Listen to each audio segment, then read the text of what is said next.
അടുത്ത മണ്ഡലമാണ് ഏറ്റവും പ്രധാനപ്പെട്ട ഒരു മണ്ഡലം. അത് പേരാവൂരാണ്. പേരാവൂരിൽ സണ്ണി ജോസഫും കെ ശൈലജയും തമ്മിലാണ് മത്സരിക്കുന്നത്. CPM-ൽ നിന്ന് ഏറ്റവും ജനപ്രീതിയുള്ള നേതാവെന്ന് അവകാശപ്പെടുന്ന അല്ലെങ്കിൽ അത്തരത്തിൽ പ്രതിച്ഛായുള്ള കെ ശൈലജയാണ് KPCC അധ്യക്ഷൻ സണ്ണി ജോസഫിന്. കെ ശൈലജ വന്നില്ലെങ്കിൽ അവിടെ ഈ മണ്ഡലം നമ്മൾ ചർച്ച ചെയ്യേണ്ട വിഷയം പോലുമില്ല. അവിടെ അനായാസം സണ്ണി ജോസഫ് ജയിച്ചു വരേണ്ട മണ്ഡലമാണ്. ഇത് നമുക്ക് ചിത്രം നോക്കാം. 2011 ചിത്രം.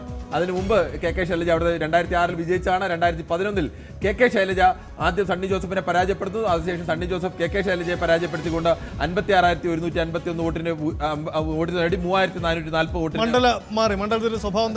സ്വഭാവം മാറിയോടുകൂടി അവിടെ ജയിക്കുന്നു. അതിനുശേഷം 2016-ലും 2021-ലും അദ്ദേഹം തന്റെ വിജയം ആവർത്തിക്കുകയാണ്. പക്ഷേ 2021-ൽ 3,172 വോട്ടിനാണ് അദ്ദേഹം വിജയിക്കുന്നത് എന്നതുകൂടി ആലോചിക്കണം. അന്ന് സക്കീർ ഹുസൈനെയാണ് മത്സരിപ്പിച്ചത്. ഇത് ബിനോയ് കുര്യനായിരുന്നു ഇവിടെ മത്സരിച്ചത്. ഇവിടെ സക്കീർ ഹുസൈൻ വരുമ്പോൾ സ്വാഭാവികമായും അവിടെ പ്രാദേശികമായൊരു വലിയ നേതാവ് എന്ന നിലയ്ക്കൊക്കെ ഈ സക്കീർ ഹുസൈനെ അടക്കം മാറ്റിക്കൊണ്ടാണ് പല കാരണങ്ങൾ പറയപ്പെടുന്നു. പാർട്ടിയിൽ പല കാരണങ്ങൾ പറയപ്പെടുന്നാലും എന്തായാലും കെ ശൈലജ മണ്ഡലം തിരിച്ചുപിടിക്കാൻ വേണ്ടി സ്വന്തം നാട്ടിലേക്ക് തിരിച്ചുവിടുന്നു.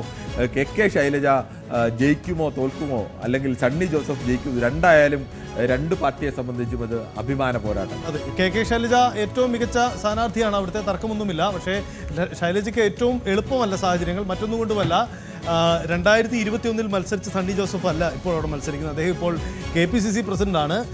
കീ പൊസിഷനിൽ UDF-ൽ നിൽക്കുന്നയാളാണ്. അതുകൊണ്ട് തന്നെ ആ ഒരു ഗ്ലാമർ മുഖം അദ്ദേഹത്തിനുമുണ്ട്. അപ്പോൾ കെ ശൈലജയ്ക്കുള്ള അവകാശവാദം അതേപടി സണ്ണി ജോസഫിനും ആ മണ്ഡലത്തിൽ ഇത്തവണ ഉണ്ട് എന്ന സാഹചര്യമുണ്ട്. എന്തായാലും ഈ മണ്ഡലത്തിലൊക്കെ ഈ 12 മണ്ഡലങ്ങൾ, ഈ 12 മണ്ഡലങ്ങളിൽ ഭൂരിപക്ഷ മണ്ഡലങ്ങളിലും ഫലപ്രവചനങ്ങളിൽ കാണുന്നത് UDF-ന് അനുകൂലമായിട്ടാണ്. പക്ഷേ LDF ഇപ്പോഴും പ്രതീക്ഷിക്കുന്നത് ഈ മണ്ഡലങ്ങളിലെ സ്ഥാനാർത്ഥികൾ കെ ശൈലജ മുതൽ VK പ്രശാന്ത് വരെയുള്ള സ്ഥാനാർത്ഥികൾ അല്ലെങ്കിൽ V ശിവൻകുട്ടി വരെയുള്ള സ്ഥാനാർത്ഥികൾ, ഈ സ്ഥാനാർത്ഥികൾ അവരുടെ മികവിൽ മറ്റെല്ലാ കുറവുകളും പോരായ്മകളും പരിഹരിച്ചുകൊണ്ട് അവർ ചെറിയ മാർജിനാണെങ്കിലും വിജയത്തിലേക്ക് എത്തും എന്നുള്ള പ്രതീക്ഷയാണ്. അങ്ങനെ വിജയത്തിലെത്തിയാൽ ഭരണം ഉറപ്പാണ് എന്നുള്ളതാണ് LDF-നെ സംബന്ധിച്ചും CPM-നെ സംബന്ധിച്ചുമുള്ള പ്രതീക്ഷ. എന്തായാലും നമുക്ക് കാത്തിരുന്ന് തന്നെ കാണേണ്ടി വരും. ഈ മണ്ഡലങ്ങളിലെല്ലാം ഈ നമ്മൾ പറഞ്ഞ 12 മണ്ഡലങ്ങളിലും ഒരിടത്തും ഒരു 5,000 മേൽ ഭൂരിപക്ഷം എന്ന് നമുക്ക് പ്രവചിക്കാൻ കഴിയില്ല.